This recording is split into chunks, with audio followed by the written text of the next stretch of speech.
तर आज छान उपवासाची कुरकुरीत अशी शेव बनवलेली आहे। ही छान तुम्ही 10 ते 15 दिवस स्टोर करू शकता। त्यासाठी काय काय साहित्य लागतंय, कशी बनवायची ते आपण बघूया। तर मी 1 कप साबुदाणे घेतले, त्याला मंद आचेवर भाजून घेतलेले आहेत। गार झाल्यावर त्याला मिक्सरला बारीक करून घ्यायचे, गाळणीने गाळून घ्यायचे आहे। त्यानंतर चवीनुसार मीठ आणि 4 चमचे तेल आपल्याला त्यात टाकून घ्यायचं आहे। तर आता त्यानंतर तेल मिक्स करून घ्यायचं आहे। त्यानंतर लागणारे 2 बटाटे, तर बॉईल केलेले बटाटे आहेत। 1 कप मेजरमेंटचं पाणी घेतलेलं आहे, त्यातनं अर्धा कप वापरून हे आपल्याला बारीक करून घ्यायचं आहे।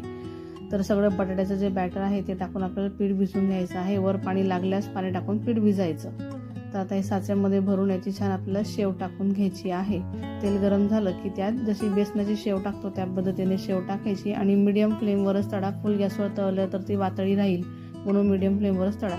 रेसिपी कशी वाटली ते कमेंट करून नक्की सांगा। व्हिडिओला लाईक करा, शेअर करा आणि चॅनलला सबस्क्राईब केलं नसेल तर प्लीज चॅनलला सबस्क्राईब करा।